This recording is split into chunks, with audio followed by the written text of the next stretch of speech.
예, 오늘 성경 마태복음 25장을 보겠습니다. 마태복음 25장. 제가 읽겠습니다. 그때에 천국은 마치 등을 들고 신랑을 맞으러 나간 10 처녀와 같다 하리니 그 중에 5은 미련하고 5은 슬기 있는지라.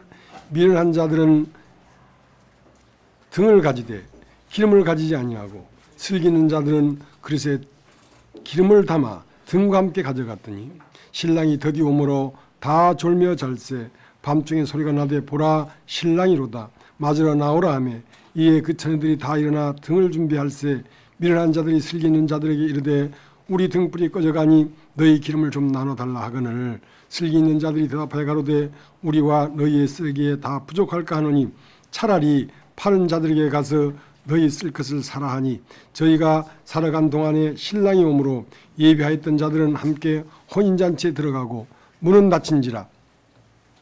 그 후에 남은 처녀들이 와서 가로되 주여 우리에게 열어주소서. 대답하여 가로되 진실로 너에게 이르노니 내가 너희를 알지 못하노라 하였느니라. 그런즉 깨있으라 너희는 그날과 그 시를 알지 못하느니라.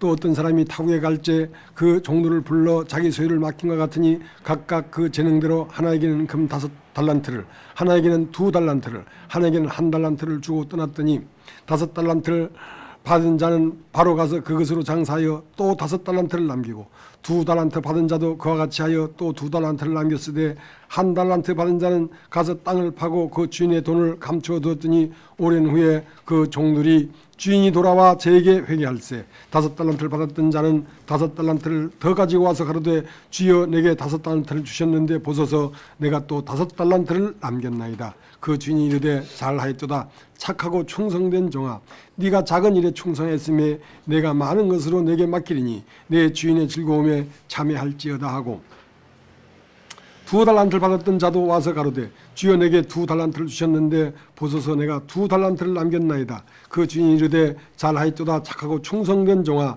내가 작은 일에 충성했음에 내가 많은 것으로 내게 맡기리니 내 주인의 즐거움에 참여할지어다 하고 1달란트 받았던 자도 와서 가로되 주여 당신은 굳은 사람이라 심지 않은 데서 거두고 해치 않은 데서 모으는 줄을 내가 알았으므로 두려워하여 나가서 당신의 달란트를 땅에 감추어 두었나이다. 보소서 당신의 것을 받으셨나이다. 그 주인이 대답해 가로되 악하고 게으른 종아 나는 심지 않은 데서 거두고 해치지 않은 데서 모으는 줄로 내가 알았느냐. 그러면 내가 마땅히 내 돈을 취리하는 자들에게 두었다가 나로 돌아와서 내 본전과 별일을 받게 할 것이 아니냐 하고 그에게서 그 1달란트를 빼앗아 10달란트를 가진 자에게 주어라. 무릇 있는 자는 받아 풍족하게 되고 없는 자는 그 있는 것까지 빼앗기리라. 이 무익한 종을 바깥 어두운 데에 내어 쫓으라. 거기서 슬피 울며 이를 갈미 있으리라 하니라.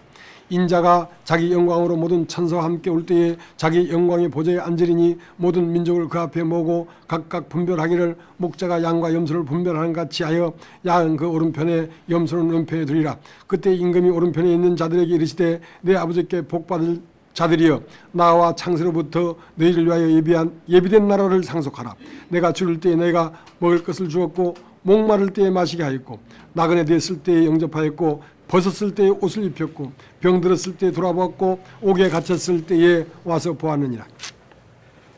이에 의인들이 대답하여 가로되 주여 우리가 어느 때에 주의 줄이신 것을 보고 공개하였으며 목마르신 것을 보고 마시게 하였나이까. 어느 때에 나그네 되신 것을 보고 영접하였으며 벗으신 것을 보고 옷 입혔나이까. 어느 때에 병드신 것이나 옥에 갇힌 것을 보고 가서 배웠나이까 하리니 임금이 대답하여 가라사대 내가 진실로 너에게 이르노니 너희가 여기 내 형제 중에 지극히 작은 자 하나에게 한 것이 곧 내게 한 것이니라 하시고 또 왼편에 있는 자들에게 이르시되 저주를 받은 자들아 나를 떠나 마귀와 그 사자들을 위하여 예비된 영영한 불에 들어가라. 내가 주일 때에 너희가 먹을 것을 주지 아니하였고 목마를 때에 마시게 하지 아니하였고 나그네 되었을 때 영접하지 아니하였고 벗었을 때 옷 입히지 아니하였고 병들었을 때와 옥에 갇혔을 때 돌아보지 아니하였느니라 하시니 저희도 대답하여 가로되 주여 우리가 어느 때에 줄이신 것이나 목마르신 것이나 나그네 된 것이나 벗으신 것이나 병드신 것이나 옥에 갇히신 것을 보고 공양치 아니하더이까. 이에 임금이 대답하여 가라사대 내가 진실로 너에게 이르노니 이 지극히 작은 자 하나에게 하지 아니한 것이 곧 내게 하지 아니한 것이니라 하시리니 저희는 영별에 의인들은 영생에 들어가리라 하시니라. 예, 25장 전체를 읽었습니다.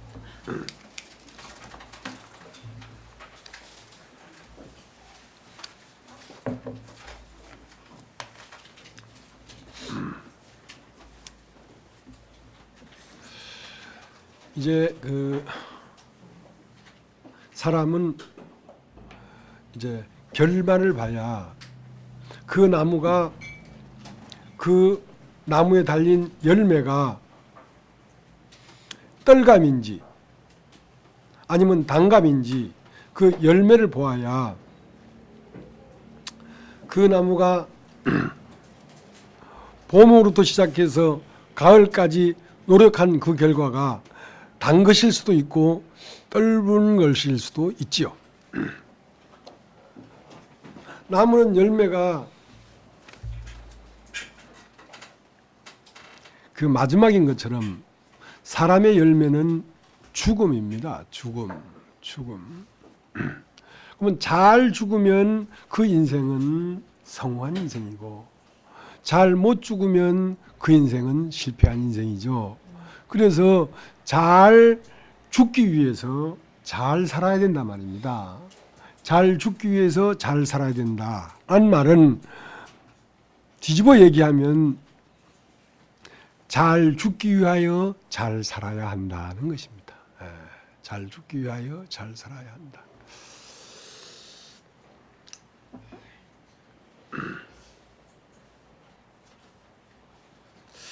제가 이제 50 나던 해에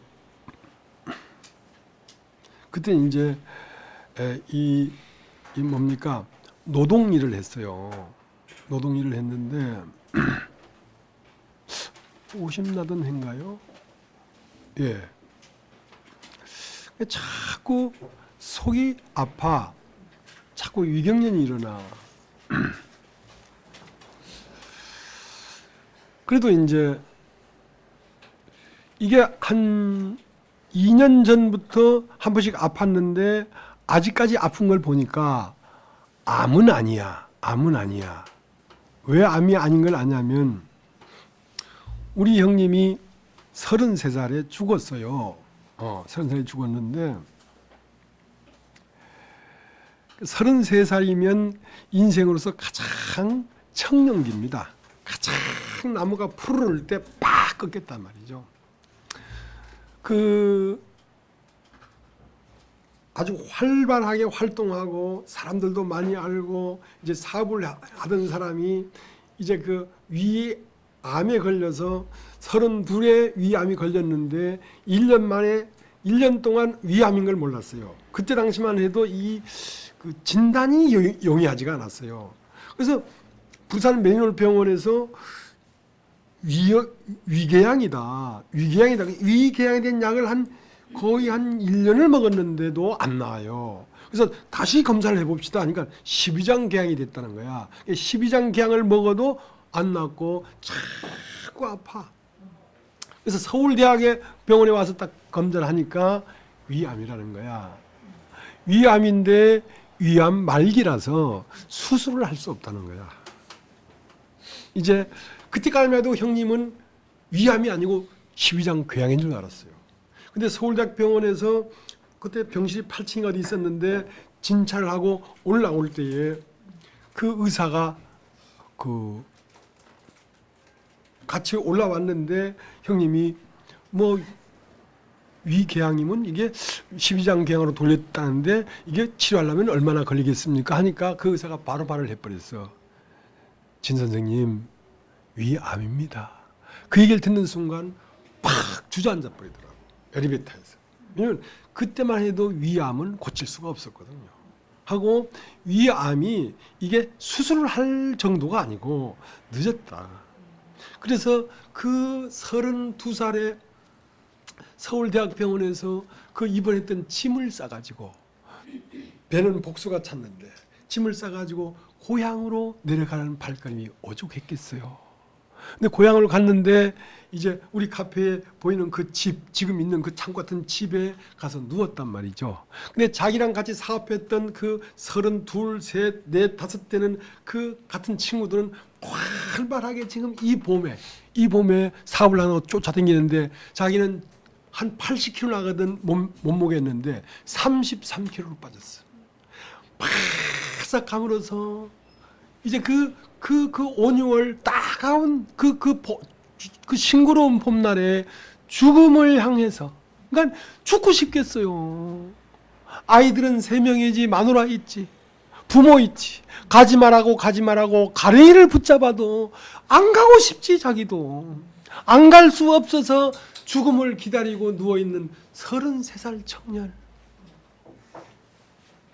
죽음이 뭔지도 모르고 죽음 너엔 뭐가 있는지도 모르고 얼마나 그 마음에서 두려웠겠어요. 얼마나 두려웠겠어요. 그렇게 죽는 것을 봤거든요. 내가 다 체험하지 못했죠. 내가 아니니까. 그러나 나는 그 형님의 그때 당시 입장을 생각하면 몸소리가 쳐져요. 과연 어떤 마음이었을까? 33살 그 짙푸른 청춘이 죽음을 바라보면서 그 따사로운 봄날에 혼자 방 안에 누워있으면서 무슨 생각을 했을까? 아이들은 3명이고 아내도 있는데. 그래서 내가 암을 무서워했습니다. 야, 이 암은 고쳐지는 게 아니구나. 고쳐지는 거라면 웬만하게 그렇게 매달리면 안 갈 수도 있을 텐데. 가버리더라고. 이제 그런데 내가 50 되던 해에 자꾸 속이 아픈데 형님은 1년 만에 확 퍼져가지고 죽었기 때문에 나는 암이 아니라고 생각했죠. 왜냐하면 몇 년 전에 이렇게 아팠기 때문에 지금까지 내가 살아있는 걸 보면 이건 암은 아니다. 그렇게 생각하고, 근데 계속 이제 하루에 한 번, 두 번씩 발작이 일어나. 병원에 가서 자꾸 위경련이 일어나는데 한번 검사해 봅시다 하고 위 내시경 검사를 딱 했는데 여자 의사가 조금 이상한 소견이 나왔으니까 조금 조직 검사를 해야 되겠습니다 하고 조직을 떼냈대. 그래서 일주일 뒤에는 결과가 나옵니다. 근데 이상하게 기분이 이상한 거야. 근데 나는 암일 수는 없어. 왜냐하면 몇 년 전부터 아픈 거니까. 근데 일주일 뒤에 병원에 딱 갔는데 위에서 암 조직이 나왔습니다. 딱 이러는 거야. 순간 뭡니까? 엘리베이터에서 형님이 주저앉듯이 팍 주저앉아지더라. 왜냐하면 내가 아픈 게 몇 년이거든. 그러면 이것은 말기다. 이건 말기다. 팍 주저앉아져요. 그러고 나니까 맥이 풀린다? 맥이 풀린다? 오금이 저린다는 게 아니라 맥이 풀린다. 그러니까 동공이 풀린다? 항문이 열린다? 이런 것처럼 맥이 팍 풀려버려요. 아, 이제 죽었구나. 아, 죽었구나. 이제 그 상황은 어떤 상황이었냐면 그 기쁜 소식 선교회라는 곳에서 이 교회는 틀렸다. 복음이 잘못됐다. 하고 나와가지고 20몇 명이 나와가지고 다 떨어져 나갔어요. 다 떨어져 나가고 내 홀로 남았는데 형제 한 명하고 딱 둘이만 남았는데 그래도 이 복음은 틀림없는 복음이기 때문에 내가 흔들림 없이 꿋꿋이 서서 이 복음을 내가 증거하리라 했는데 위 암이 걸려서 죽었다 하면 내가 죽는 것도 죽는 것이지만 이 복음을 섬겨온 게 이 복음이 어떻게 되겠냐 이게. 이게 복음이 가짜가 돼버린다 이거 하면서 그 죽음 앞에 딱 서보니까 아무것도 남는 게 없어. 아무것도 남는 게 없고 야 내가 헛된 짓만 했구나. 이제 인생 마지막에 이제 추수를 해야 되잖아. 근데 콩깍지가 한 무더기가 있어. 인생 살아온 게 50년이니까 다 주물러 봐도 다 빈 껍데기고 알콩이 없어. 남은 게 없어. 아무것도 없어. 야 잘못 살았구나 내가. 뭐야 죽정이잖아. 알콩이 없으니까. 야, 내가 목숨 걸 일이 아닌데 내가 너무 헛된 것에 진지하게 살았구나. 인생 실패했다. 인생 실패했다. 앞이 노랗죠. 이제 와서 어떡할 거야. 내가 그래도 보편적인 사람보다 일찍 죽음에 대한 대비를 한 사람이거든요. 6살 때부터 죽음을 봤기 때문에 죽음이란 걸 해결해야 된다고 일평생 외쳤는데 죽음 앞에 딱 서니까 아무것도 준비가 안 되는 거야. 아무것도 준비가 안 됐어. 그래도 죄사함 받고 거듭났다 하고 복음을 증거하는 목사라고 얼마나 죽음 너머를 부활을 얘기했습니까? 거의 20년을 얘기했는데 아무것도 없는 거야. 아, 이 큰일 났다. 큰일 났다. 내가 터는 육신이면서 머리는 복음을 전했구나. 존재는 육신이면서 말은 다 영적인 말을 했구나. 큰일 났다. 큰일 났다. 그럼 어떻게 할 것인가 이거. 근데 다행히도 병원에서 수술을 받았는데 그렇게 이렇게 속이 아픈 것은 쓸개에 돌이 들어서 그렇게 아팠던 거예요. 근데 이제 암은 이제 수술하면 나을 수 있는 초기의 암이었던 거예요. 근데 이제 붙은 자리가 이제 이상한 데 붙어가지고 전절제를 하고 이제 수술을 마쳤죠. 근데 이제 멍해. 그래도 이제 많은 사람들 앞에 설교하다가 혼자 나와서 다 잃어버리고 마지막 형제 하나 남았는데 형제 하나 앉혀놓고 설교하고 있었거든요. 근데 수술 가서 암 수술하고 21일 만에 나왔으니까 그날이 토요일 날인가 금요일 날 나왔는데 일요일 되니까 그 형제 앉혀놓고 또 설교하고 있는 거야. 그러니까 끈질긴 거야. 이 말씀을 증가하는 일은 이게 아마 천직이었던가 봐요.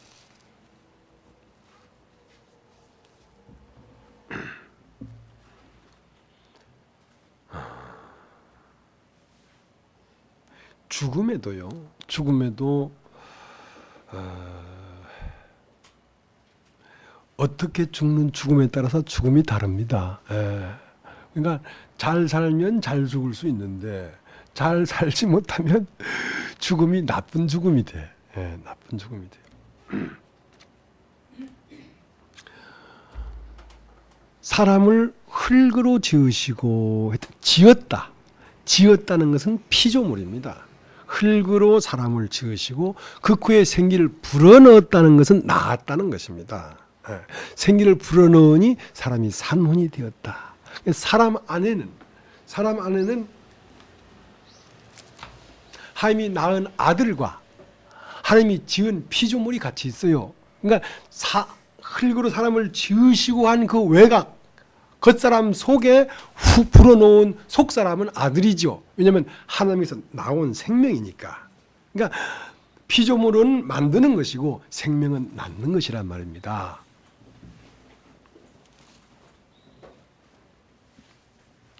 오늘 예수님의 죽음을 봤거든요. 예수님이 죽음을 봤는데 예수님도 33살 푸른 청춘에 꺾였어요.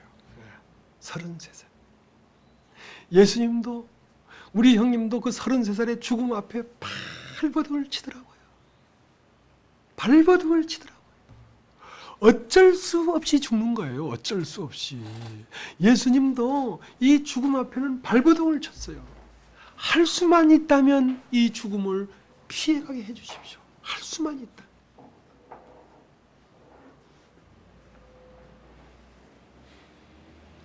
그런데 결국 어쩔 수 없이 십자가에 달렸잖아요. 십자가에 달렸을 때 마태복음에 달린 십자가의 예수는 피조물이었어요. 그때 예수님은 하나님을 아버지라고 부르지 않았어요. 엘리 엘리 라마 사박다니, 나의 하나님 어찌하여 나를 버리십니까? 피조물은 버려지는 것입니다. 피조물은. 만들어진 모든 것은 쇠하고 낡고 없어지는 것이라. 없어지는 것이라. 그러니까 내가 50대 그 죽음 앞에 섰을 때는 피조물이었단 말이에요. 피조물이었어요.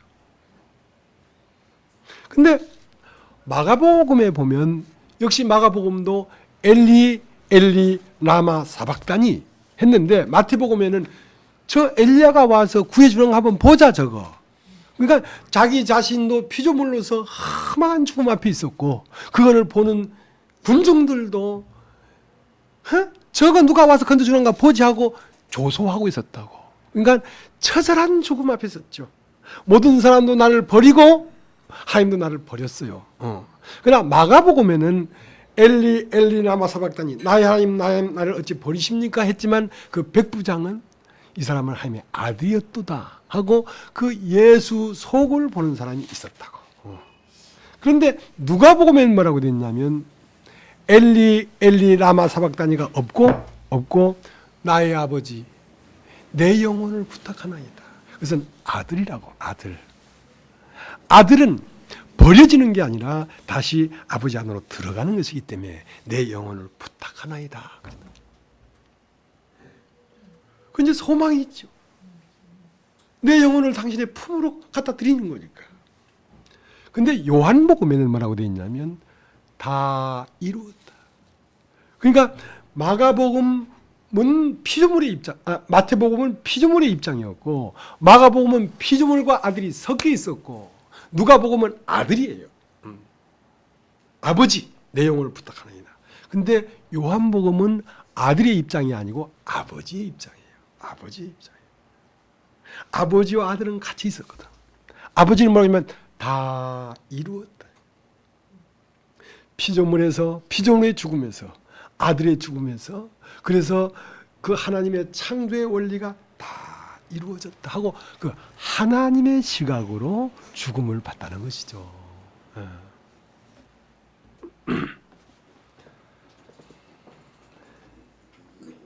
나는 우리 형님이 약 1년 동안 죽음 앞에서 막 몸부림치다가 죽었습니다. 근데 그 마지막 죽음이 어떤 죽음이었는지는 모르겠어요. 그러나 내가 본 죽음은 피조물로서 막 견디지 못하는 죽음. 안 가고 싶은 죽음. 근데 그 뒤에 조금 바뀌어진 게 있는데 아내가 우리 형수가 왔는데 네가 날 버리고 가면 어떡하냐 이거야. 네가 날 버리고 가면 어떡하냐 이거야. 네 이름으로 된 거 다 내 이름으로 이전시켜 놓고 가야지. 가면 어떡하냐 이거야. 그러니까 우리 형님 하는 말이 사람아 왜 그렇게 악한가. 세상을 버리고 가는 사람도 있잖아. 세상을 버리고 가는 사람도 있는데 어찌 그리 악한가 이 사람아. 그것은 어딘가 모르게 죽음을 받아내는 아들의 기운이 있지요. 그러나 아버지여 내 영혼을 부탁하나이다. 거기까지 갔는지 안 갔는지 모르겠어요. 그러니까 다른 말로 하면 지금 내가 죽음 앞에 있는 나는 어떻게 보면 다 이루었다 하고 죽을 것 같아. 그러니까 죽음을 맞이하는 사람의 상태가 다르다는 거죠. 이렇게 다 이루었다 하고 죽을 것 같아. 내 아버지여 내 영혼을 부탁하나이다를 지나서 내가 나를 볼 때 창조자의 입장에서 나를 본단 말이지. 그러니까 나는 움직이는 활동하는 하나님이지만 대체 하나님은 나를 바라보는 하나님의 입장에서는 나를 이루고 있다가 다 됐다 하는 그런 입장에서 나를 보는 죽음을 죽을 수 있을 것 같다는 생각이 든단 말이죠.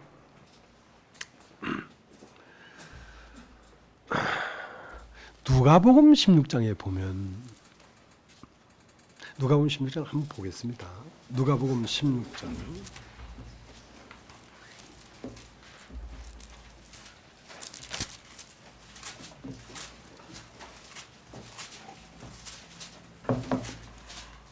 누가복음 16장 1절 또한 제자들에게 이르시되 어떤 부자에게 청지기가 있는데 그가 주인의 소유를 허비한다는 말이 그 주인에게 들린지라. 주인이 저를 불러 가로되 내가 네게 대하여 들은 말이 어쩌미뇨. 내 보던 일을 세마라.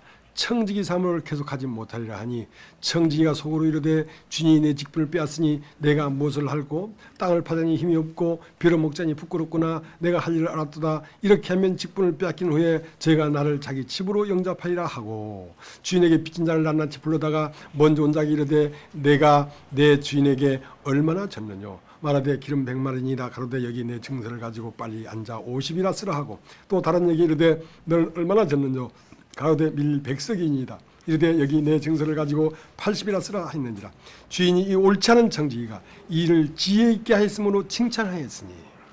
자, 이 옳지 않은 청지기가 이 일을 지혜롭게 했다 이 말입니다. 자, 어떤 청지기가 이제 있었는데 그 주인의 소유를 허비하고 있었는 거야.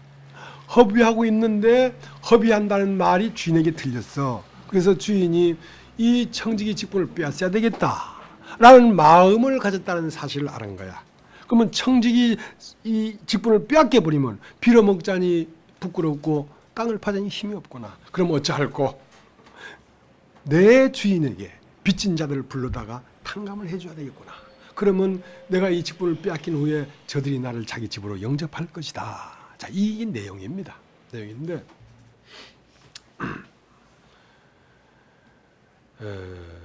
왜 주인의 걸 가지고 허비하냐면 말이죠. 허비하는 말이죠. 어느 날 불현듯 죽음이 온다는 사실을 모르기 때문에 그래요.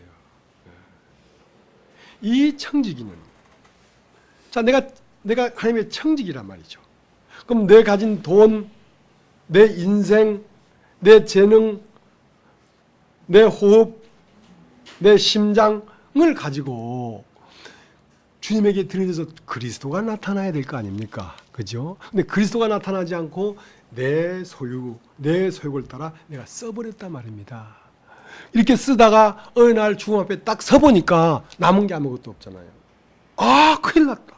잘못 살았구나 이거. 큰일 났네. 그러니까 이 청지기는 무엇을 깨달았냐면 인간은 불현듯 죽는다는 걸 알았어요. 청지기 직분을 빼앗긴다는 말은 사람이 죽는다는 것입니다. 그럼 죽으면 이렇게 살다가 무엇이 남은 게 아무것도 없으니까 갈 곳이 없잖아요. 죽는구나. 그럼 어떻게 할꼬?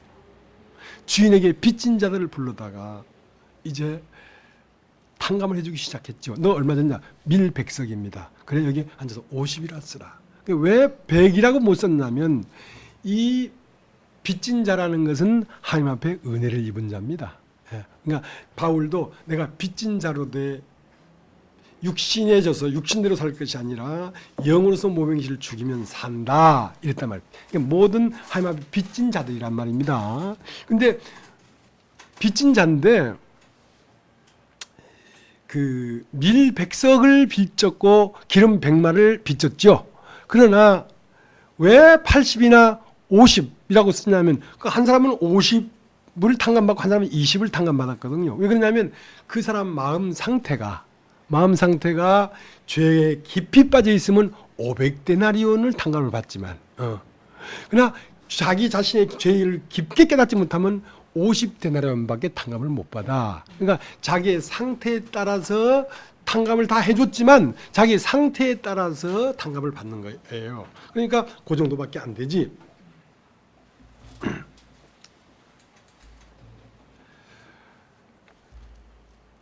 이 사람은 주인이 더디 오리라 생각해가지고 주인이 더디 온다는 말은 내 인생이 천년만년 살 거라고 생각했단 말입니다.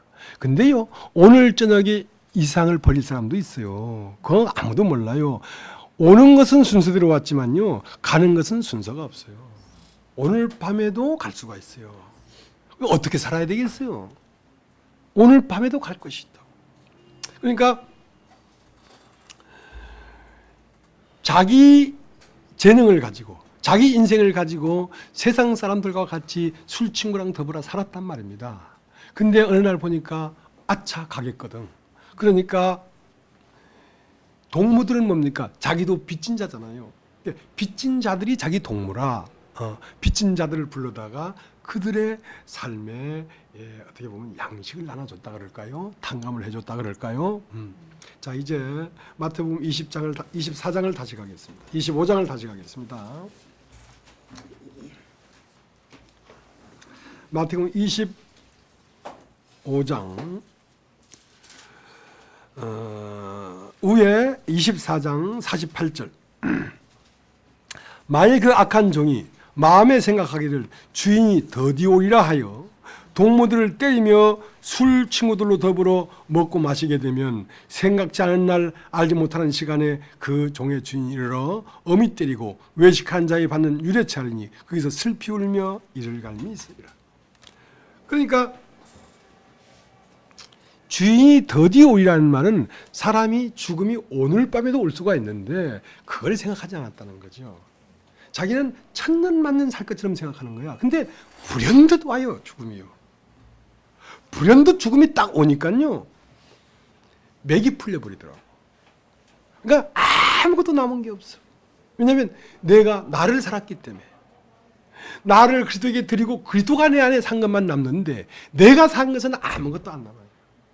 그리스도가 산 것만 그리스도가 영원하니까 남는데 내가 산 것은 아무것도 남잖아. 그래서 밤이란 말은 육체가 끝난다는 뜻입니다. 누가복음 12장에는 뭐라고 되어 있냐면 어떤 부자가 돈을 많이 벌었어. 창고에 곳간에 곡식이 많아. 자, 내 영혼아 이제 든직하다. 이제 풍악을 울려라. 먹고 살자. 먹고 놀자. 앞태를 보자. 뒤태를 보자. 하고 노는데 근데 곡간이 작아. 곡간을 더 크게 지어라. 하고 여러 해 내 영혼아 풍족히 먹고 살아라 했는데 이 어리석은 사람아 오늘 밤에 네 영혼을 내가 취하면 그것이 네 것이 되겠느냐 이거야. 자, 밤이 온다는 것입니다. 뭐가 온다고요? 밤이 와요.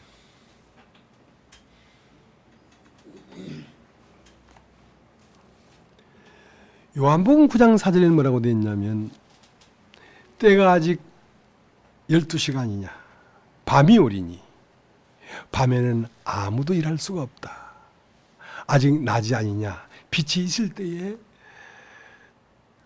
나를 보내신 이의 일을 하여야 하리라. 그러니까 밤이 오면 그것은 결산이란 말입니다. 그러니까 낮일 때에 농사도 짓고 열매도 맺는 것이지 밤이 딱 오면 열매를 따야 되니까 그때는 어쩔 재간이 없죠. 어쩔 재간이 없죠. 그래서 오늘 읽은 성경에 10처녀가 있는데 밤중에 신랑이 온단 말입니다. 밤중에 신랑이 온다는 말은 내가 육체를 벗고 간다는 뜻입니다. 어느 날 우리는 가야 됩니다. 다. 근데 5처녀는 등에 기름이 있었고 5처녀는 등에 기름이 없었어요. 그러니까 등에 기름이 있다는 말은 내가 없다는 뜻이고 내가 없고 그리스도가 있다는 뜻이고 기름이 없다는 뜻은 그리스도가 없고 내가 있다는 뜻입니다. 그러니까 마태복음 24장의 심판의 장인데 심판을 받은 자에게는 기름이 있고 심판을 받지 않은 자에게는 기름이 없고 자기가 있어요. 자기가 있어요. 자, 신랑이다 하니까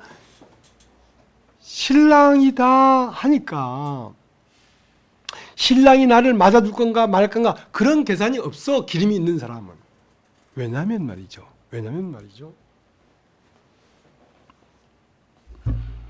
이 5처녀 안에 이미 기름이 들어와 있어. 기름이 신랑이야. 기름이 성령이야. 성령이 생명이야. 생명은 기름이라고. 모든 씨는 기름에 쌓여 있어요. 모든 씨는 볶아서 짜면 기름이 나옵니다. 그러니까 생명이 들어와 있단 말입니다. 이미. 그러니까 이 사람은 지금 이 처녀는 무엇으로 조성되어 있냐면 이 기름으로 조성되어 있는 사람이에요. 처녀가. 그러니까 하와는 두 하와가 있습니다. 한 하와는 뭐냐면 아담을 깊이 잠들게 해서 아담의 갈빗대를 빼가지고 하와를 창조했으니까 그 하와를 보면서 아담이 이는 내 뼈 중에 뼈요 살 중에 살이란 말입니다. 이미 하나예요. 그러니까 그리스도로 말미암아 형성된 여인을 기름이 있는 사람이라고 하고, 그리스도의 옆구리에 이를 찌르니 피와 물이 나왔는데 그 피와 물로 형성된 여자가 아니고 뱀의 말이 들어와서 형성된 여자를 등에 기름이 없는 여자라고 하는 것입니다. 그러니까 내 안에 누가 살았느냐 이거야. 내 안에 누가 살았느냐 이거야.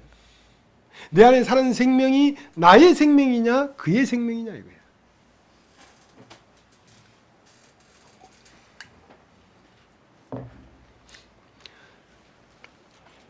잠언 21장 9절에 뭐라고 되어 있냐면요, 다투는 여인과 큰 집에 사는 것보다 혼자 움막에 사는 것이 낫다 이거예요. 여러분 자신이 육신의 여러분 존재가 딱 살아 있어서 거기에 주님이 들어오면 그 육신과 영이 맨날 싸울 거 아니에요. 그 집에 못 오겠다는 거죠. 예수님은 기름이 없는 처녀 안에 못 들어오겠다는 거죠. 넌 세상의 욕망과 너의 원함과 너의 계획과 너의 자존심이 꽉 차 있어서 내가 네 집에 오면 너와 맨날 싸우는데 내가 어떻게 네 집에서 너랑 같이 살겠느냐 이거야. 그러니까 다투는 여인과 큰 집에 사는 것보다 혼자 음막에 사는 게 낫다. 들어갈 수가 없죠. 성분이 다르기 때문에. 아담은 자기의 갈빗대로 하와를 만들었기 때문에 그 하와는 곧 누구의 성분이냐면 아담의 성분이니까 아담 안에 저절로 하와 안에 저절로 아담이 들어갈 수가 있었죠. 그러니까 아담 안에 하와가 있고 하와 안에 아담이 있죠. 그리스도 안에 내가 있고 내 안에 그리스도가 있죠. 그것은 한 몸이라 한 몸.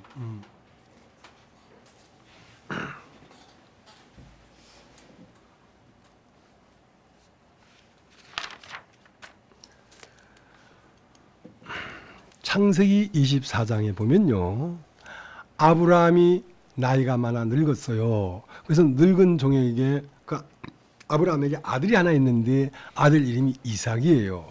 근데 이삭이 있는데 이삭이 이제 성년이 됐는데 며느리를 봐야 돼.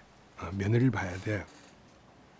이제 신랑에게는 신부가 있어야 되죠. 이제 신부를 취해야 돼. 그래서 아브라함이 늙은 종에게 이 가나안 땅에서 신부를 취하지 말고 내가 나온 본토에 가서 신부를 취해라. 그러니까 예수 그리스도의 신부는 가나안 땅 족속이 안 된다. 가나안 땅이라는 말은 영들이란 말입니다. 영들이 예수의 짝이 되는 게 아니라 사람이 예수의 짝이 되는 거예요. 왜냐하면 예수가 사람이니까. 우리도 사람이라 해야지 예수의 짝이 되지 천사들이 예수의 짝이 되는 게 아니란 말입니다. 그러니까 가나안 땅에서 아내를 취하지 말고 내가 나온 바 그 본향에 가서 처녀를 하나 데려와라. 그러면서 낙타 10필에다가 아브라함의 좋은 모든 것을 줬어요. 아브라함의 좋은 모든 것을 줘가지고 낙타 10필에다가 아브라함의 좋은 금은 보석, 옷 이런 걸 줘서 그걸 싣고 이제 아브라함이 나온 바 갈대아 우르에 갔단 말입니다. 가서 이제 순적하게 만난 게 누구냐면 리브가예요. 자, 리브가를 만나가지고 리브가에게 코골이 하나 하고 손목고리를 하나 주니까 시험을 해봤죠. 이 사람이 예수의 신부가 될 것인가 아닐 것인가. 자, 복음을 전해보지요. 복음을 받아들이는지 안 받아들이는지. 자, 복음을 받아들이면 이 사람은 자기가 살던 땅에서 다른 땅으로 옮겨지는 거예요. 여러분, 복음을 받아들이면 이 세상에 태어난 인간에게서 하늘로부터 온 영이 되는 겁니다. 신은 신과의 결혼을 하고요. 강아지는 강아지와 결혼을 하고요. 소는 소와 결혼을 하고요. 말은 말과 결혼을 하는 것입니다. 짝은 자기 동질과의 짝이 되지. 그러니까 그리스도는 하나님이 낳은 아들입니다. 하나님이 낳은 아들과 짝이 되려면 내가 하나님에서 낳은 자가 하나님의 아들과 짝이 되지 육신이 짝이 되는 게 아닙니다. 흙으로 사람을 지으시고 이것은 피조물이기 때문에 이 피조물이 예수의 짝이 되는 게 아니라 흙으로 사람을 지으시고 그 속 안에 불어넣은 생기가 짝이 되는 것입니다. 예수의 짝이 되는 것입니다. 그래 가서 이제 리브가 이게 우리 주인의 아들의 신부가 맞구나. 그러니까 아브라함에게서 가져간 걸 가지고 다 치장을 했어요. 모든 반지 보석을 다 끼워주고 이제 그 아브라함에서 가져간 옷으로 다 옷을 입히고 하니까 이 누가 봐도 아브라함이 봐도 이삭이 봐도 이것은 나의 것으로 말미암아 된 사람이라는 걸 대번 알죠. 대번 알죠. 그러니까 신랑이다 할 때 신랑이 딱 오면 나의 것으로 조성된 신부를 기름을 가진 5처녀를 딱 보면서 저게 바로 내 뼈 중에 뼈요 살 중에 살하고 달려와 버리죠. 그냥 서먹서먹 할 게 없단 말입니다. 무슨 견주어 보고 시험해 볼 게 없단 말입니다. 저게 바로 나니까. 그래서 그 창세기 24장에 리브가를 데리고 들러 나오니까 이삭도 가만히 아버지 집에 있을 수가 없어서 아내를 맞으러 들러 나왔어. 그것을 공중재림이라고 하는 것입니다. 그것을 땅에서 들림받으면 하늘에서 내려온 그 신랑과 신부가 혼인잔치가 이루어진다는 뜻이죠. 그래서 이제 그 이삭이 빈들로 딱 나와보니까 저만큼에서 종이 오거든. 멀리서 안 물어봐도 알겠어. 왜냐하면 아버지의 것을 가지고 다 치장을 했으니까. 대부분 알아보지. 우리 아버지가 보낸 사람이구나. 아버지의 것을 다 입고 오네. 자기도 아버지에게서 낳고 저것도 아버지에서 낳구나. 그러니까 짝이 되지. 오래 얘기 안 해봐도 알아요. 예. 멀리서 봐도 알아요. 와서 몇 번만 얘기해보면, 교회 와서 한 5분만 얘기해보면 알아요. 그 안에 무엇으로 조성된 사람인지. 그러니까 리브가는 종한테 물어봤어. 저기 저 남자가 누굽니까? 저게 바로 당신 주인이다. 그러니까 얼른 내려서 면박을 취하잖아요. 면박을 취한다는 말은 나는 당신의 신부입니다 이거야. 면사포를 썼다 이거야. 그래서 그날 어머니의 장막에 들어가서 그 여자를 취했더라. 이게 혼인이 되더라 이 말이죠.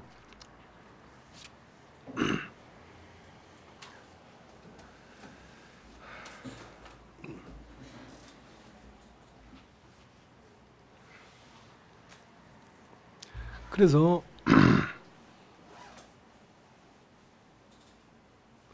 아들이 있는 자에게는 생명이 있고 아들이 없는 자에게는 생명이 없다 이겁니다. 그러니까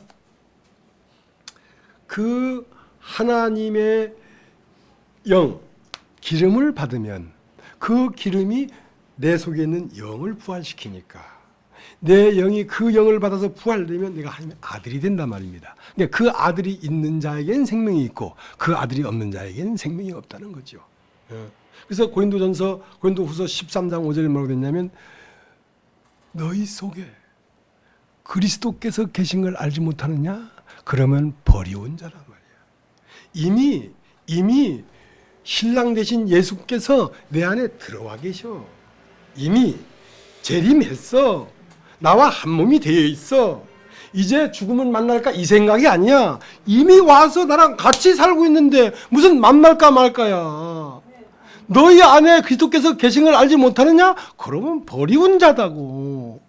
15처녀 중에 5처녀는 이미 자기 안에 기름이 들어와 있어. 기름과 동행하고 있다고 지금. 이미 그는 하늘에 옮겨진 여자야. 그의 모든 것이 아브라함으로부터 온 것으로 말미암아 치장된 여자라고.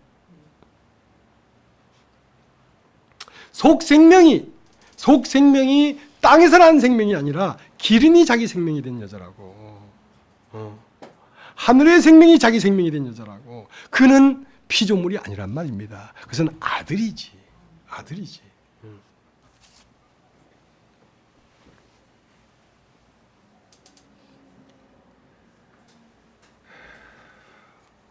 특징이 하나 있는데요. 너희 속에 그리스도께서 계신 줄을 알지 못하느냐? 그럼 알지 못하는 건 뭡니까? 네가 살고 있다는 거지. 누가? 네가 살고 있다는 거야. 네가 살고 있기 때문에 그리스도가 활동을 안 하지. 네가 손을 다 놔버려 봐. 그리스도가 활동을 하는가 안 하는가. 이건 이론이 아니에요.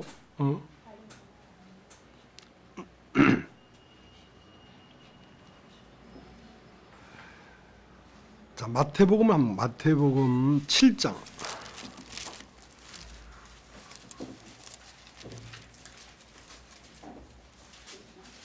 7장 15절 거짓 선지자들을 삼가라. 양의 옷을 입고 너에게 나오나 속에는 노략질하는 일이라.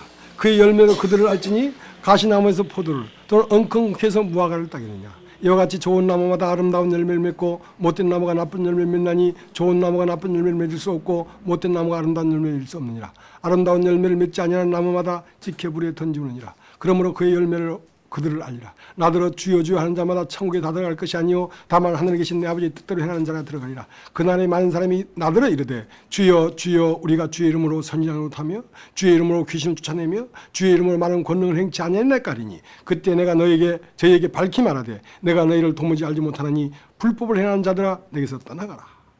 자, 그러니까 오늘 10처녀가 다 등을 든 모습이기 때문에 다 예수를 믿는 사람들이란 말입니다. 외형적으로 보면 다 예수를 믿는 사람이에요.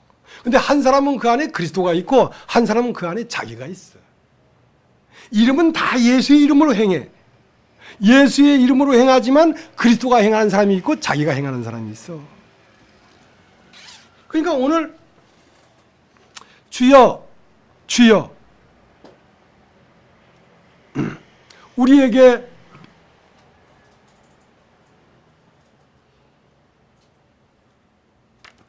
우리가 주의 이름으로 선지자를 못했고 주의 이름으로 귀신을 쫓아냈고 주의 이름으로 많은 권능을 행치 아니했습니까? 하리니 내가 너희를 도무지 모른다. 왜냐하면 내가 네 안에 들어가서 내가 행하지 않았는데 내가 너를 어떻게 아냐. 네가 선지자 노릇한 거 맞아. 목사 노릇한 거 맞아. 네가 귀신 쫓아낸 것도 맞아. 많은 권능을 행한 것도 맞아. 근데 그건 내가 한 게 아니라 네 속에 있는 영이 했단 말이야. 그건 내가 아니란 말이야. 그건 네가 했다고. 그걸 뭐라고 한다? 불법을 행하는 자들아 내게서 떠나가라. 불법은 뭐냐? 죄는 불법이라. 그 죄는 무엇이냐? 세상에 역사하는 영이 죄야. 하나님 아니고도 얼마든지 귀신 쫓아낼 수 있어. 하나님 아니고도 병 고칠 수 있어. 하나님 아니고도 얼마든지 환상도 보고 방언도 할 수 있어. 그러나 그걸 할 때는 네가 너희의 이름으로 했다는 겁니다. 우리가 했다는 거지. 우리가 주의 이름으로 행치 않았습니까? 우리가 주의 이름으로 선지자 노릇하지 않았습니까? 그러니까 우리가 있잖아. 우리가 내가 했다고. 내가 예수 이름으로 목사 노릇했다고. 내가 예수 이름으로 권능을 행했다고.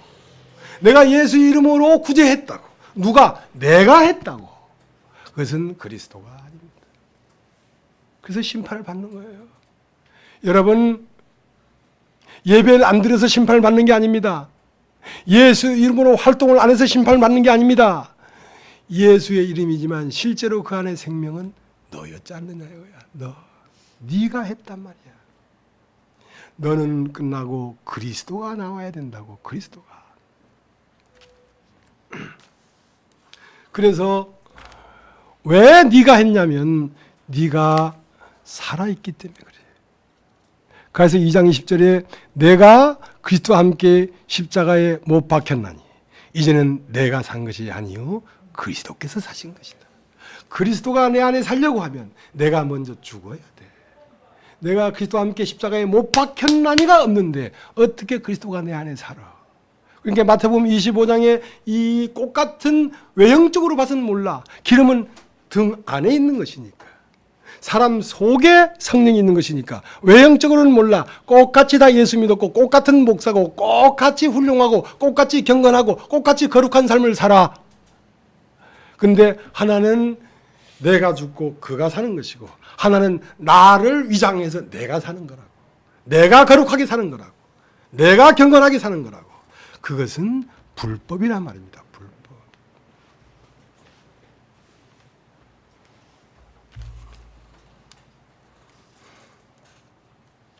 그럼 왜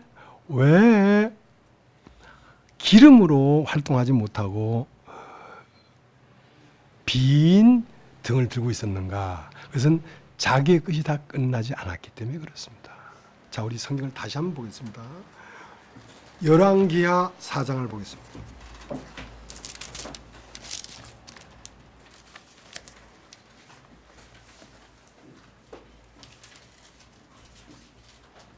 제가 읽겠습니다. 4장 1절.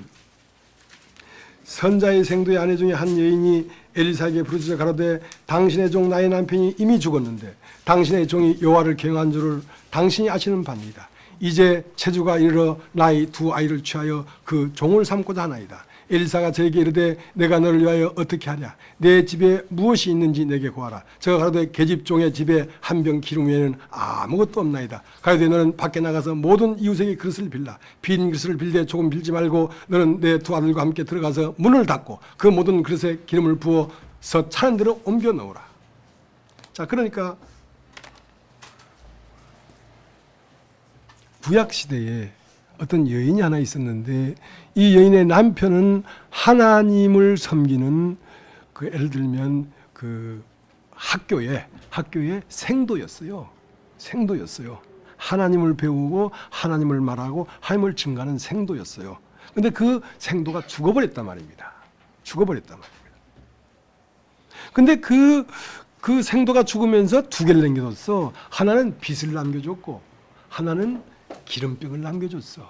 그러니까 그 생도는 결국 어떤 데 마음을 두고 있었냐면 내가 죽고 나면 반드시 네 안에 기름병이 하나 있는데 그 기름병이 너의 주인이 돼야 된다.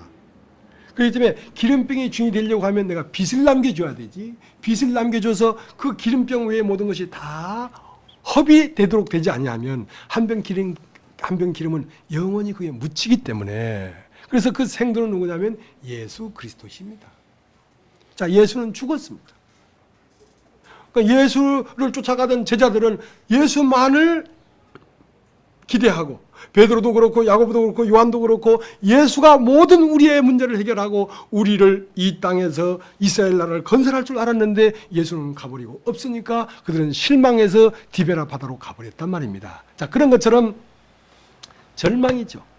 근데 그들에게 이 여인에게 뭘 돌았냐면 빚을 돌았기 때문에 빚쟁이가 와서 자꾸 빚을 독촉하니까 우리 인생의 환난과 고난과 어려움이 자꾸 오니까 이제 내 속에 있는 것들을 하나씩 팔기 시작했단 말입니다.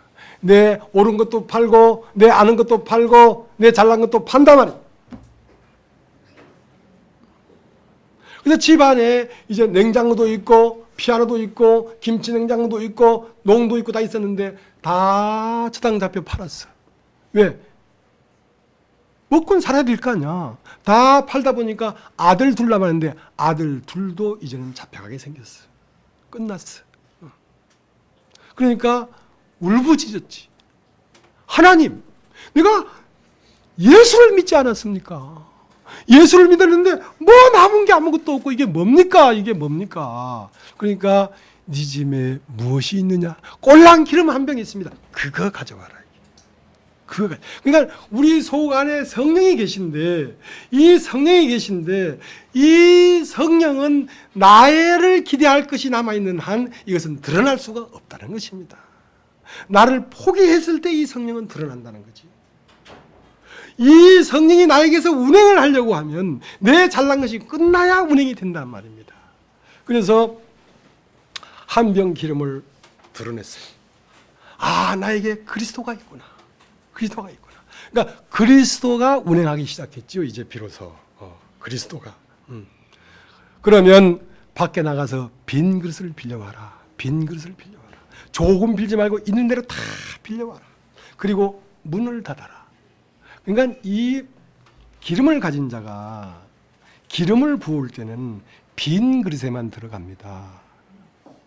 잘난 사람이 여기 오면 이 기름이 안 들어갑니다. 이 말씀이 안 들어갑니다. 그래서 자기가 비어진 자만 여기 와서 말씀을 듣습니다. 말씀은 뭐냐면 말씀 안에는 기름이 들어있습니다. 말씀 안에는 생명이 들어있습니다. 이거 듣는데 이 기름을 붓는 자가 밖에 문을 닫아야 된다고. 밖이라는 것은 밖의 사람입니다. 세상과 나. 이 기름을 붓는데 내 목적도 겸하여 이루려고 기름을 부으면 안 된다는 거죠. 이 기름을 붓는데 세상의 어떠한 욕망을 같이 가지고 있으면서 기름을 부으면 안 된다는 거죠. 그것은 생명이 안 된다는 거죠. 내가 세상에 대하여 완전히 딱 차단된 상태에서 기름을 부어야 되지. 오직 그밖에 없고 그의 뜻만을 순종할 마음으로 기름을 부어야 되지. 육신의 소욕을 가지고 있으면서 기름을 부어서는 이 기름이 생명이 안 된다는 거죠. 문을 닫으라. 그리고 기름을 부어라. 기름은 빈 그릇이 있으면 얼마든지 나옵니다. 그러나 빈 그릇이 없으면 딱 스톱돼 버립니다.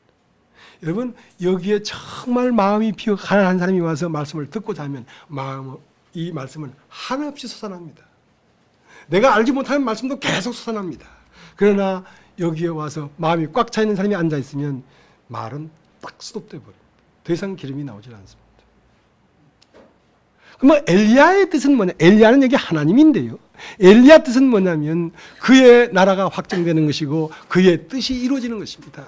뜻이 하늘에서 이루어진 같이 이 땅에도 이루어져야 하리니. 그러니까 이 예수의 생명이 사람들에게 계속 증거돼서 예수의 나라가 형성되는 것이 아버지의 뜻입니다.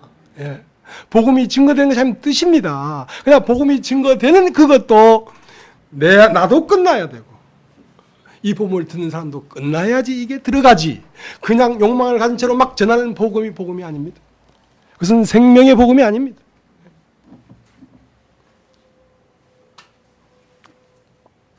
그리하면 모든 것을 너에게 더하리라. 너는 먼저 그 나라와 그 나라의 의를 구하라. 그리하면 모든 것을 너에게 더하리라. 어떻게? 이렇게 비워지고 한 병 기름만 있고 이렇게 상대방도 빈 그릇이고 그렇게 해서 이걸 부으면 그 기름을 갖다 파니까 모든 빚을 다 갚았잖아요. 그리고 그 기름을 팔아서 두 아들도 같이 먹고 살았지 않습니까? 그래서 너는 먼저 그 나라와 그 나라의 의를 구하라. 그리하면 모든 것을 더하리라. 내가 이렇게 되면 이게 뭐 종교적으로 여러분을 뭐 어떻게 유혹하는 말처럼 들릴지 모르겠지만 여러분 이 교회와 함께 이 복음과 함께 마음을 같이 해서 하면 여러분의 삶은 주님의 삶입니다. 여러분의 모든 문제는 주님의 문제입니다. 주님이 해결해요. 주님이 해결합니다.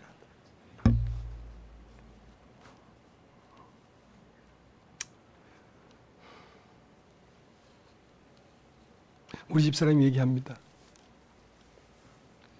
이사를 가는데도 하나도 안 도와줬고 이사를 간 후에 집에 가도 저는 거기서 성경 봅니다. 근데 우리 집사람은 당신 그것만 해라. 그것만 해라. 당신이 복음을 전하는 일을 하기 때문에 우리가 산다. 그걸 압니다. 그걸 압니다. 당신이 주님만을 섬기고 하기 때문에 내 아이들과 내 가정과 내가 산다. 나는 돈 10원 한 푼 보태주지 않습니다. 그러나 나는 이것만 하고 있습니다. 이것이 우스운 것 같지만요. 이것이 사람이 사는 길이에요.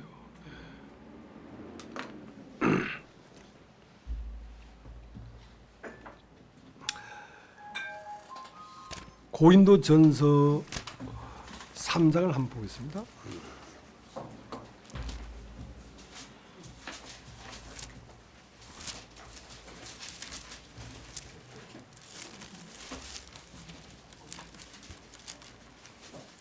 고린도전서 3장 12절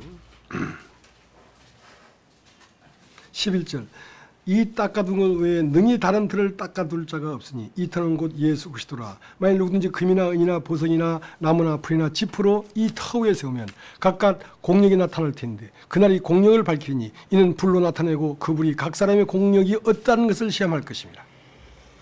만일 누구든지 그 위에 세우는 공력이 그대로 있으면 상을 받고 누구든지 공력이 불타면 해를 받으리니 그러나 자기는 구원을 얻되 불 가운데 얻는 것 같으리라.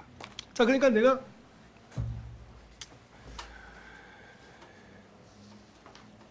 예수의 생명이 없는 사람이 아니었단 말입니다. 예수의 생명이 있는 사람이었어요. 그런데 죽음 앞에 딱 가니까 아무것도 없더라고.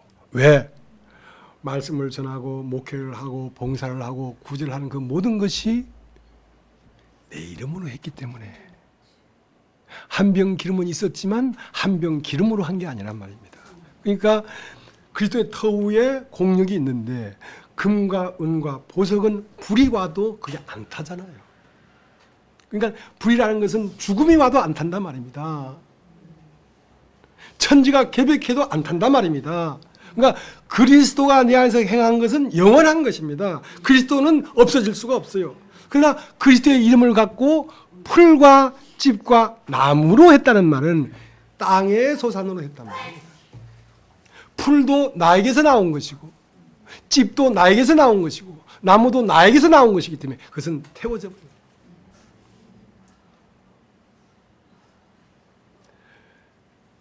무조건 주님을 향하여 희생하고 하는 게 중요한 게 아니고 주님을 향하여 어떤 하기 전에 먼저 내 안에서 그리스도의 터가 세워져야지. 그리스도의 터는 뭐냐면 내가 죽은 자리가 그리스도의 터입니다.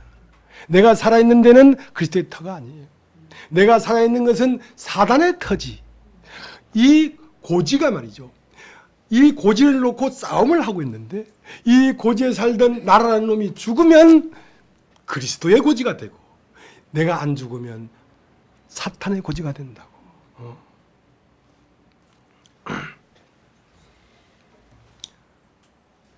그 2장을 한번 보겠습니다. 고린도전서 2장 3절. 내가 너희 가운데 거할 때에 약하며 두려워하며 힘이 떨어노라.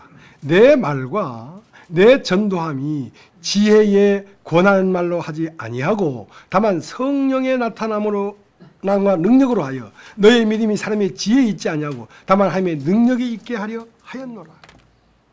그러니까 내 머리를 가지고 이 사람한테 이런 말을 했다 해서 그 지혜로운 말로 사람을 꼬셔야 되는 게 아니란 말입니다. 사람을 설득시켜야 되는 게 아니란 말입니다. 내 안에 주님이 어떤 마음을 주는지 그 마음을 그대로 말을 해버려야 되지. 물론 그것은 때를 따라서 주님은 부드럽기도 하고 안기도 하고 감싸주기도 하지만 찢을 때는 사성을 찢어버리는 거고 주님. 그렇게 성령을 쫓아 행해야지 사람이 살지 인간의 지혜로 말을 해서는 사람이 살아나지를 않습니다. 그러니까 믿음이 사람의 지혜의 말로 하지 아니하고 성령이 나타남으로 해야 된단 말입니다. 사람이 지혜의 말로 하는 것은 뭡니까? 풀과 짚과 나무이기 때문에 그것은 다 불태워져 버리는 거예요. 내가 50에도 32살에 죄사함 받고 예수를 만났다 하고 18년 동안 목회를 했는데 남은 게 아무것도 없어. 남은 게. 그러면 내가 생명이 없는 게 아닙니다. 저가 구원을 받을 때 불 가운데 받은 구원이란 말입니다. 아무것도 없는 구원이에요. 내가 부활의 생명을 가졌지만 내가 다 끝나지 않냐면 한 병 기름이 앞에 나서서 기름이 나오는 게 아니고 내 말이 나온다고. 내 말이. 내 지혜가 나온다고.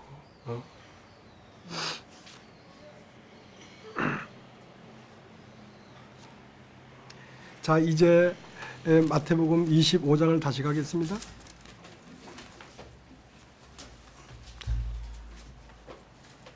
14절.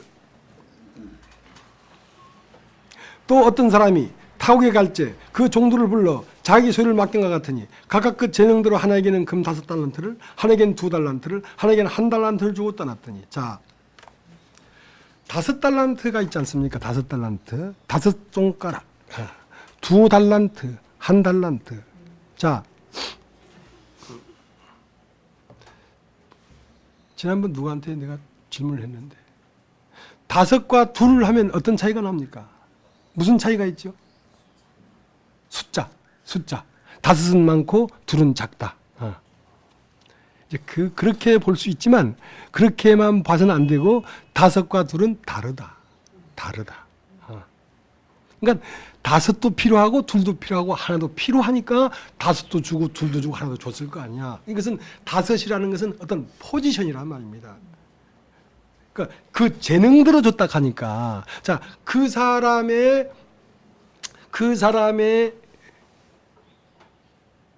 그 사람의 인성.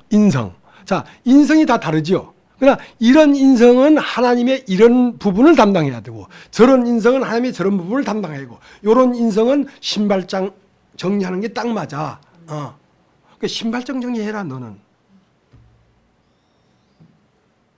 너는 하나님 말씀을 전하는 일을 하고, 너는 개인적으로 누구를 상담하는 일을 하고, 너는 신발장이나 정리해라. 참나. 누구는 말씀 전하라고, 누구는 상담하라고, 나는 꼬랑내 나는 신발장이나 정리하라고, 에이라 때려치워라. 자, 그건 뭐냐면 신발장도 정리돼야 되지 않습니까? 그죠? 자, 그런 것처럼 5달란트나 2달란트나 1달란트는 주인에게서 온 겁니다. 기름이라고, 기름. 하나님의 성령이라고. 그러니까 5달란트를 가지고 5달란트를 남겼습니다 했을 때 네가 지극히 작은 것에 충성했단 말입니다. 그러니까 지극히 작다는 것은 가장 시발점이란 말입니다. 너의 처음은 미약하나 나중은 창대하리라. 처음은 미약한 거란 말입니다. 그 작은 것에 충성했다는 말은 5달란트나 2달란트나 1달란트는 우리 안에 일어나는 성령의 소욕입니다. 주님의 음성입니다. 이 주님의 음성을 듣고 무시하지 않았단 말입니다. 그러니까 주님의 음성을 듣고 주님이 이렇게 하기를 원하시는구나. 이건 극히 작은 거예요. 나타나지 않은 거기 때문에 겨자씨 하나 같은 거예요. 자, 그것에 순종했을 때 지극히 작은 것에 네가 충성했기 때문에 큰 것을 너에게 맡기겠다. 가장 중요한 건 뭐냐면 아무도 알아주지 않는 내 속 안에서 들리는 그 주인의 음성을 들어야 된다. 내 속 안에 들리는 음성을 들어야 된다. 그게 성령의 음성이라. 성령을 쫓아 행하라. 이 말이란 말입니다.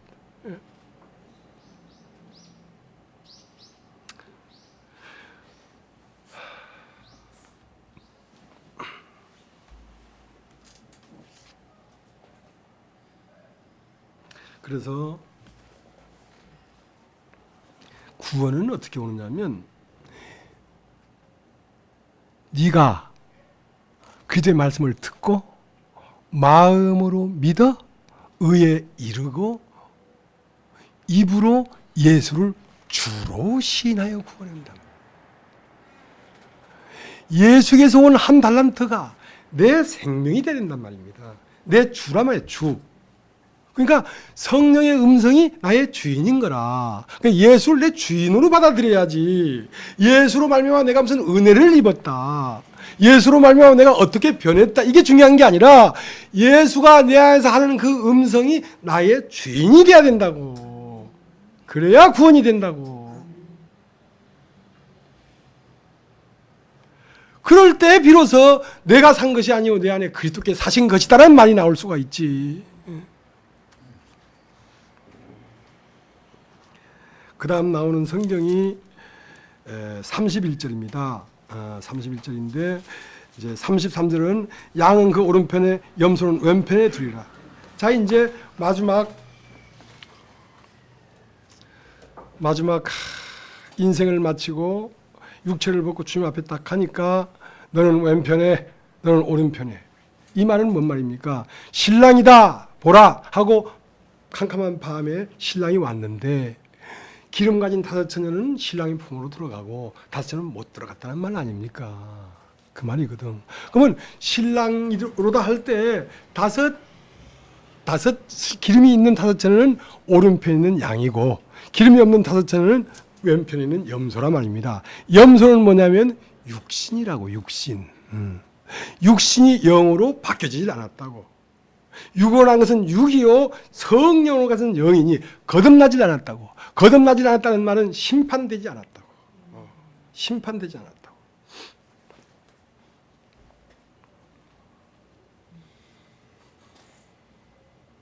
예수님은 베드로에게 2번 말했어요. 한 번은 깊은 데로 그물을 내려라. 또 한 번은 배 오른편에 그물을 던져라. 깊은 곳과 오른편. 깊은 곳은 그 인간의 생각보다 더 깊은 곳에 진리가 있단 말입니다. 거기서 진리를 걷어내는 것은 베드로가 먹는 것이고요. 베드로가 먹는 것이고, 베드로가 깊은데 그물을 내서 먹었으면 베드로가 조성됐을 거 아닙니까? 그럼 배 오른편에 그물을 던져라는 것은 그 먹은 것을 내놔라 이겁니다. 어떻게? 헐벗은 소자를 보면서 옷을 입혀주라 이거야. 굶주린 이 불쌍한 형제를 보면서 먹을 걸 줘라 이거야. 이것은 저 거리에 앉아있는 거지에게 하라는 말이 아닙니다. 예수님이 내 형제에게 해라. 내 형제에게. 저 밖에 동네에 있는 사람들을 얘기하는 게 아닙니다. 교회 안에 있는 사람들을 얘기하는 것입니다. 예. 교회 안에는 긍휼을 베풀고 공의를 베풀고 자비를 베푸는 곳입니다. 자기 옳은 걸 가지고 누구랑 싸우는 곳이 아닙니다. 여기는. 예. 시시비비를 가리는 곳이 아닙니다. 내가 깊은 곳에 양식을 얻어서 먹었으면 그 말씀이 육신이 된 생명이 형제를 살리고 다독거리고 세우는 것입니다. 염소는 뭐냐? 염소는 자기가 세워지려는 생명이고요. 양은 내가 죽어서 형제를 세우려는 생명입니다. 근데 내가 옳다고 싸우려고 한다면 그것은 염소지요. 염소는 뿔이 있어서 막 들이받아요. 양은 뿔이 없는데 염소는 뿔이 있거든.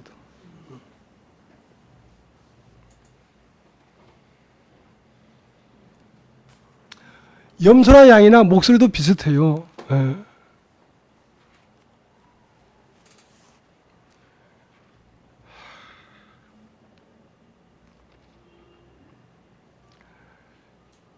우리가 죄 이름으로 선이나 서고 귀신을 쫓아내지 않았습니까? 나 너 모른다 가라 했는데 이 오른편에 있는 양들에게 사람들에게 야 고맙다. 내가 굶주렸을 때 네가 먹을 걸 줬구나. 내가 헐벗을 때 네가 옷을 줬구나.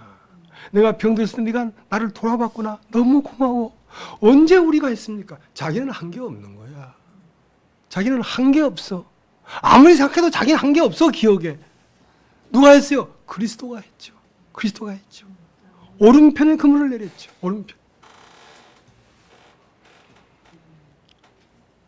왼편에 있는 자들은 우리가 언제 안 했습니까? 언제 안 했냐 이거야.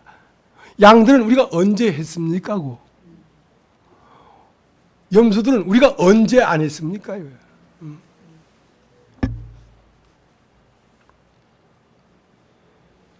그 형제 중에 지극히 작은 자가 누구였냐면 바로 그리스도였습니다. 여러분을 시험하는 것은 큰 왕이 와서 여러분을 시험하지 않습니다. 이 사람이 그리스도를 섬기는가 안 섬기는가는 가장 초라한 형제가 여러분 앞에 딱 봤을 때 그가 그리스도인 걸 봐야 된다.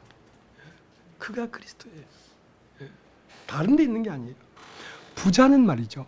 부자는 자기 속에 자기가 꽉 차 있잖아요. 그러니까 대문 밖에 거지가 상처가 나니까 걔가 그 거지에 헌대를 핥고 있었어.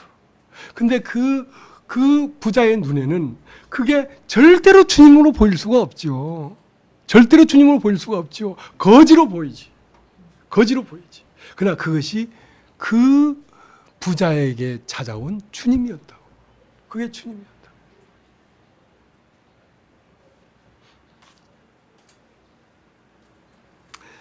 31절 한번 보겠습니다. 인자가 자기 영광으로 모든 천사와 함께 올 때에 자기 영광의 보좌에 앉으리니 모든 민족을 그 앞에 모으고 각각 분별하기를 목자가 양과 염소를 분별하는 것 같이 하여 양은 오른편에 염소는 왼편에 두리라. 자, 인자가 오는데요. 인자가 오는데 자기 영광으로 오는데요. 영광으로 오는데 모든 천사와 함께 온단 말입니다. 여러분 한번 따라해줘. 천사. 자, 천사라는 말은 뭔 말이냐면 계시입니다. 계시. 자, 동정녀 마리아에게 가브리엘이라는 천사가 와서 계시를 해주잖아요. 너에게 아들이 날 것이다. 이름을 예수라 하라. 그러니까 앞으로 오실 주님을 계시해 주는 거란 말입니다. 계시. 그러니까 아들을 낳기 전에 이 내 속에 들은 이게 예수라는 걸 알고 있었죠. 마리아는. 무슨 말인지 알겠습니까? 그러니까 여러분에게 예수가 올 때, 예수님이 재림할 때 어떻게 오냐면 여러분이 이 말씀의 계시를 받으면 그 말씀의 계시를 따라 여러분 안에 주님이 재림한다니까. 그렇게 주님이 오시는 거예요.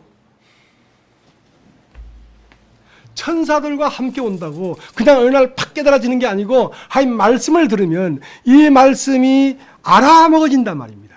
이 말씀이 이해가 되기 시작하고 아 그렇구나 하고 깨달아지면 그것이 뭐냐면 기름이 들어오는 길이에요.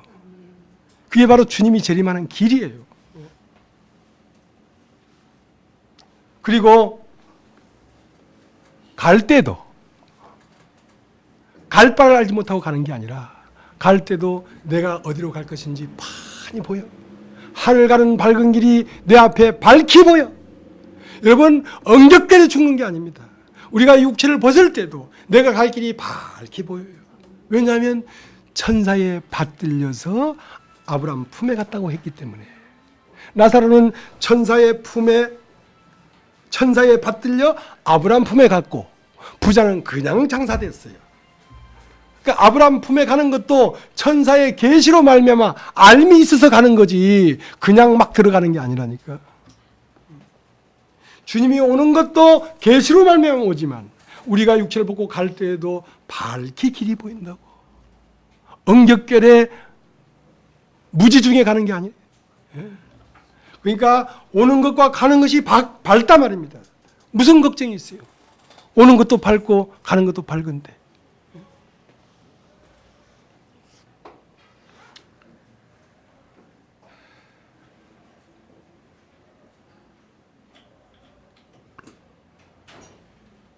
그래서 날마다 죽노라라는 말은 여러분이 날마다 죽음 앞에 있는 사람이라야지. 저는 그 어린 시절에 죽음이 두려워가지고 늘 죽음을 연습했지만 막상 죽음 앞에 딱 가니까 길이 안 보여. 근데 죽음이 길을 여는 것도 그리스도가 밝아져야지 길이 열리지. 육신이 자꾸 그걸 철학적으로 무슨 돌을 닦으면서 한다고 길이 열리는 게 아니야. 그리스도의 영이 와야 그 길이 밝게 보여. 그래서 여러분도 다 이 세상을 살다가 죽음이 꿈같이 올 때에 다 이뤘다 하고 가시길 바랍니다. 엘리 엘리 라마 사박다니 어찌 하나님 나를 버리셨습니까? 그러면서 가지 말고 최소한 아버지여 내 영혼을 부탁하나이다. 그것도 부탁했으니까 받아줄지 안 받을지 약간 미지수가 있잖아. 그것도 미지수가 있잖아. 그러지 말고 다 이뤘다 하시고 가시길 바랍니다. 오늘 여기까지 하겠습니다.